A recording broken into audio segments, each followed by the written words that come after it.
Bueno, gente, hoy vamos a hablar de la sumisión, de la gente sumisa, básicamente, ¿no?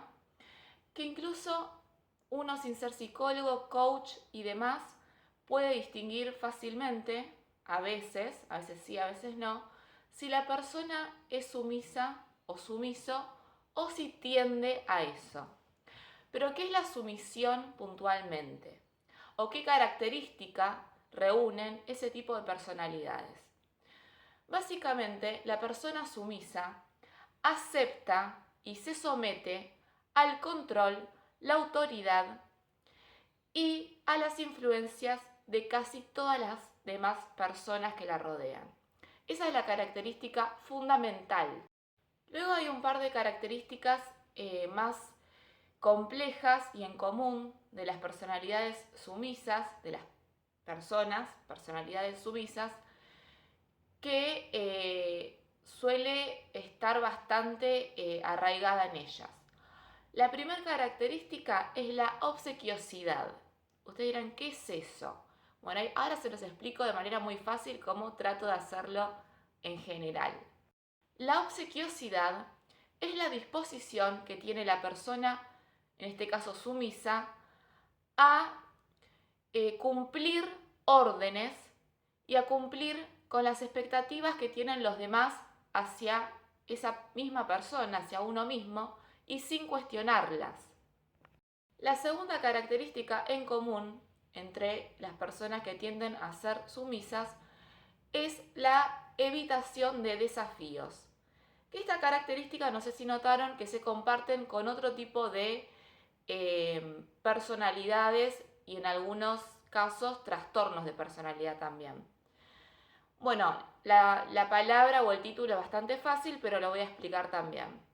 En este caso, el evitar desafíos en una persona sumisa, a diferencia de otro tipo de personalidades, lo hacen para... bueno, primero voy a decir qué hacen y por qué lo hacen.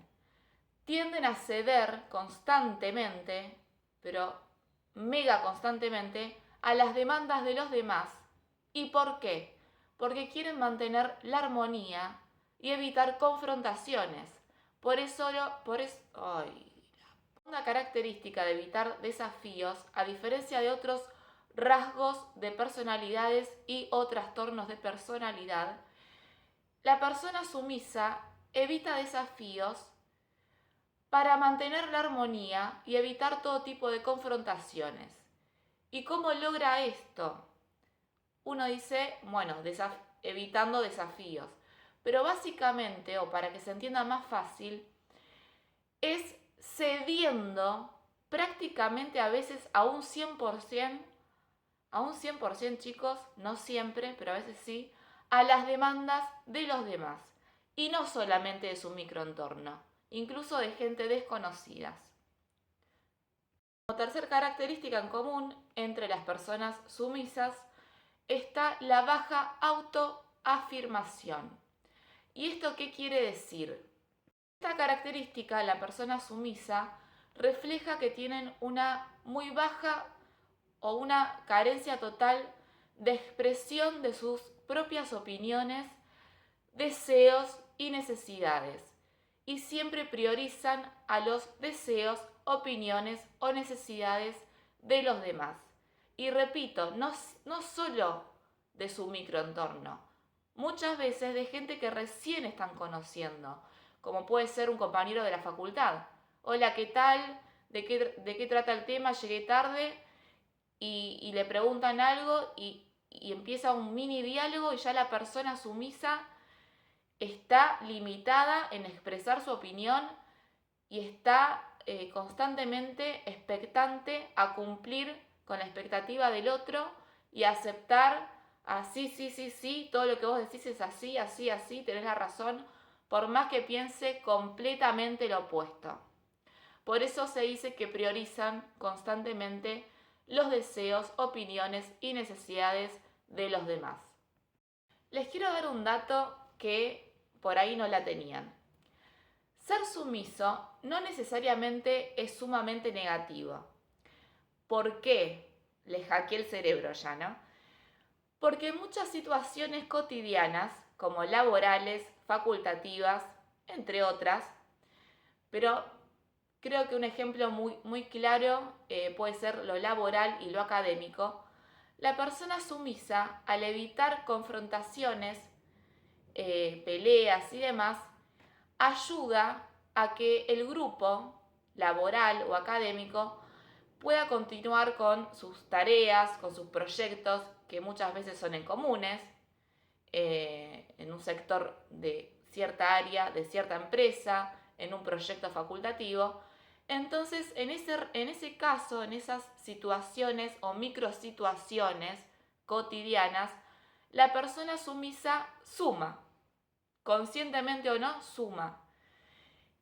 Por este tema de que se evitan conflictos. De repente hay dos con personalidades es un ejemplo hipotético, ¿no?